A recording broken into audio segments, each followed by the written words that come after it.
அல்லாஹ் வந்து சொல்றான், ஒண்ணு கொடுத்தா நான் உங்களுக்கு 10 தரேன் அப்படின்னு சொல்றான். அதே வார வார காய்கறிகளும் உங்களுக்கு கொடுக்க முடியுது. மார்க்கெட் வியாபாரிகளுக்கு நான் ரொம்ப நன்றியை நான் தெரிவிச்சுக் கொள்றேன். ஏன்னா அவங்க நினைச்சிருந்தா இதை வந்து ஒரு ஹோட்டலுக்கும் வந்து கொடுத்துருக்கலாம், அந்த காய்கறிகளை வந்து ஹோட்டலுக்கு வந்து கொடுத்துருக்கலாம், மற்ற மறுநாள் கம்மியான ரேட் வச்சு அவங்க வித்துருக்கலாம். ஆனா நம்ம Almusalla group of education and charitable trust வந்து அவங்க கிட்ட போய் வந்து கேட்டனால இந்த மாதிரி நாங்க ஏழை மக்களை வந்து கணக்கெடுக்கிறோம், ஒரு பள்ளிவாசல், ஒரு கோயில்கள், ஒரு சர்ச்சுக்கு போய் நாங்க வந்து கணக்கெடுத்து இந்த மாதிரி நாங்க கொடுத்துட்டு. அஸ்ஸலாமு அலைக்கும் வரஹ்மத்துல்லாஹி வபரகாத்துஹு.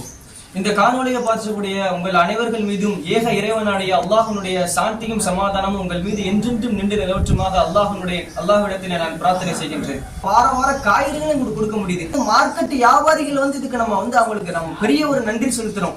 ஏன்னா அவங்க நினைச்சிருந்தா இதை வந்து ஒரு ஹோட்டலுக்கும் வந்து கொடுத்துருக்கலாம், அந்த காய்கறிகளை வந்து ஹோட்டலுக்கு வந்து கொடுத்துருக்கலாம், மற்ற மறுநாள் கம்மியான ரேட் வச்சு அவங்க வித்துருக்கலாம். ஆனா நம்ம Almusalla group of education and charitable trust வந்து அவங்க கிட்ட போய் வந்து கேட்டனால இந்த மாதிரி நாங்க ஏழை மக்களை வந்து கணக்கெடுக்கிறோம், ஒரு பள்ளிவாசல், ஒரு கோயில்கள், ஒரு சர்ச்சுக்கு போய் நாங்க வந்து கணக்கெடுத்து இந்த மாதிரி நாங்க கொடுத்துட்டு இருக்கோம் அப்படின்னு சொல்லி நம்மளுடைய நிறுவனர் செய்யதோழி அவங்க வந்து கேட்டதுனால அவங்களும் மனம் முறிஞ்ச அந்த மார்க்கெட்டுக்காரங்க என்ன பண்றாங்க, நீங்க ஏழைகளுக்கு தானே கொடுக்குறீங்க, கொடுங்க அப்படின்னு சொல்லி நாங்க அவங்க கிட்ட கொஞ்சம் தான் கேட்டோம், உங்களால முடிஞ்ச அளவுக்கு நீங்க காய்கறி கொடுங்க, நாங்க அதை கொண்டு போய் ஏழைங்கிட்ட போய் சேர்க்கிறோம்னு சொல்லி அவங்க வந்து அள்ளி கொடுக்குறாங்க.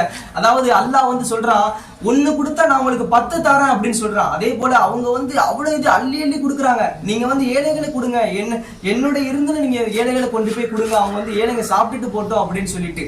அதுவும் இல்லாம இளைஞர்கள் வந்து இதை வந்து நாங்க வந்து பொறுப்பேற்றுக்கிட்டு நாங்க வந்து அந்த மார்க்கெட்டுக்கு போய் நாங்க வந்து அந்த காய்கறிகளை வந்து எடுத்துட்டு வரோம்.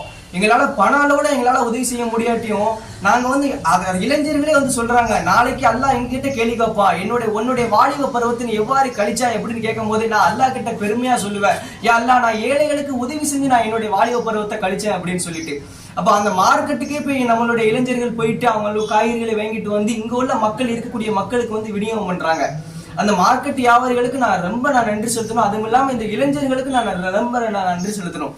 ஏன்னா நான் இப்போ உள்ள சமுதாய வீட்டுல உள்ளவங்களையும் வந்து கவனிச்சுக்கிட்டு சமுதாய நலத்தையும் நம்ம கவனிச்சுக்கிட்டு பக்கத்து வீட்டுக்கு நம்மளுடைய உயிருக்கு மேலான எம்பெருமான ரசூலுல்லாஹ் முஹம்மது நபி ஸல்லல்லாஹு அலைஹி வஸல்லம் அவர்கள் சொல்றாங்க, அண்டை வீட்டாரை வந்து பசித்திருக்கு நீங்க வந்து உணவு சாப்பிடாதீங்க, அண்டை வீட்டாரை வந்து கவனிச்சுக்கிடுங்க அப்படின்னு சொல்லும் போது அதை மனசுல ஏத்துக்கிட்டு பக்கத்து வீட்டுக்காரங்க எப்படி இருக்காங்க அவங்களுடைய சூழ்நிலை அறிஞ்சு அவங்களுக்கு வந்து இன்ஷா அல்லாஹ் வந்து உதவி பண்றாங்க. அதனால இந்த மார்க்கெட் வியாபாரிகளுக்கு நான் ரொம்ப நன்றியை நான் தெரிவிச்சுக் கொள்றேன். அதுவும் இல்லாம இது எல்லாமே நிதி மூலியமா தான் பண்ணிக்கிட்டு இருக்கோம். இன்ஷா அல்லாஹ் உங்களால முடிஞ்ச அளவு நிதி நீங்க வந்து கொடுக்கலாம். இந்த ஸ்கிரீனில் தெரியக்கூடிய நம்பர்ல நீங்க கான்டாக்ட் பண்ணி நீங்க கொடுக்கலாம். இதை கொடுத்த எல்லாத்துக்குமே நாங்க வந்து பிரார்த்தனை செய்யறோம் அல்லாஹ் கிட்ட. அஸ்ஸலாமு அலைக்கும் வரஹ்மத்துல்லாஹி வபரகாத்துஹு.